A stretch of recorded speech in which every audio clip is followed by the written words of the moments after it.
Thunder students, Mr. Williams here, walking and talking you through our first subsection of notes for Section 13, Reagan and the American Resurgence. We're going to talk about the dawn of the new millennium. We're going to focus on the 1980s and a few aspects that makes the 80s significantly different than other decades that we've studied so far. Okay? For the most part, what made the 80s drastically different than the 70s, the 60s, and 50s, the technological advancement, and how it is going to greatly alter the daily life of Americans and therefore societal interaction. Okay? Where the 60s we like to collectively describe as a time of protest and social change, the tumultuous 60s, how we started off with Camelot and the Kennedys and we end in the late 60s with the hippie generation, violence and bloodshed with assassination of prominent social and political leaders, the Vietnam affair being a very contentious and controversial subject in the US of A, the 60s, a time of enormous societal distress and social change. Bam! Perfect description of that decade. The 1970s, a time of economic hardship, a time of societal sacrifice, a time of American identity disappearance, okay?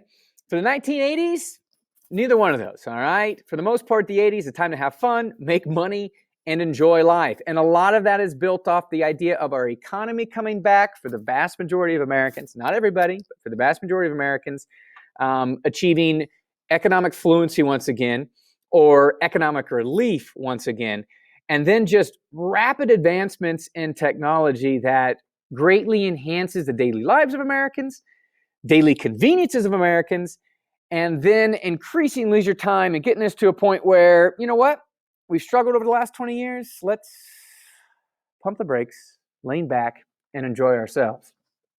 American society begins to exhibit the attitudes of this stress-free, now much more leisurely mindset, okay? With additional money, with additional time made available, okay? Because the economy is succeeding, with a new mindset to not stress and strain so much like we did in the 60s and 70s. American society begins to mimic and model a very glamorous, wealth-based mindset. Superficiality, the idea of what it is on the surface, starts to, I guess, reign supreme.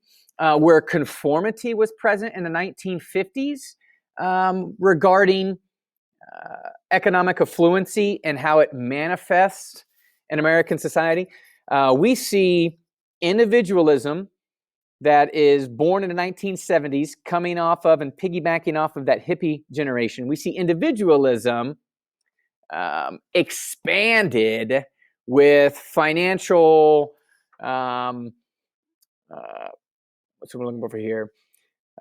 We see the idea of what you want, when you want it, and how you want it. We see that built upon with the financial independence and expanse, all right, because of the economic growth in the 1980s. So, for instance, girls just want to have fun with Cyndi Lauper, all right, piggybacking off the feminist movement in the 1970s, individualism, ladies being able to do what you want when you want to do it.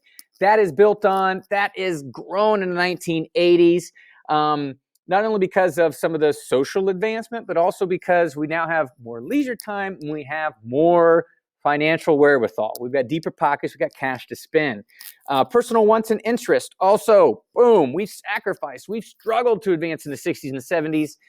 We're back to being economically comfortable. Let's worry about me, myself, and I, okay? So we see a lot of television, music, the movie industry, advertising in general, okay? 4 things, really geared towards living the good life and spending that money on you and yours, okay? You and yours, and in the now, enjoying the present, all right? A couple other pictures up here. We've got a movie titled Greed, young Michael Douglas and Charlie Sheen, basically, you know, Wall Street prominence and corruption and excess in the 1980s. Cyndi Lauper, popular musical artist. MTV is born. We'll talk about that. later on in our subsections. NPV pushes this, new demographic into experiencing and taking advantage of some of those aspects of the new society born in the 1980s. And then, of course, Miami Vice. And we got a couple of law enforcement officials there in the bottom. Don Johnson cruising around in the Corvettes, living up with the finest clothes, the highest social lives, all while, trying to uphold the law to a certain extent. So living the good life, personal wants and needs, glamour and wealth, excess, taking advantage of that, living in the now and the present, all of that is really pushed in the 1980s. And that is a mindset that's different than the conformity of the 50s with some of the outliers of the beatnik crowd. The social advances and turmoil and change in the 1960s, and then the stagnation and overall level of, just distress and economic depression in the 1970s. New attitudes, all of this furthered by the me technology. So we mentioned how there was technological advancement that really proliferates this new societal norm in the 1980s, personal computer, cable television, cell phones, all born in the 1980s. All of them help to continue to push, all right, and grow the second generation of the me crowd, okay? We'll build on this more, okay? We'll build on this more in the subsections to follow. But that right there does it for the dawn of the new millennium. If you got any questions, make sure you seek me out. We will pick it up with Ronnie Reagan in our next subsection screencast.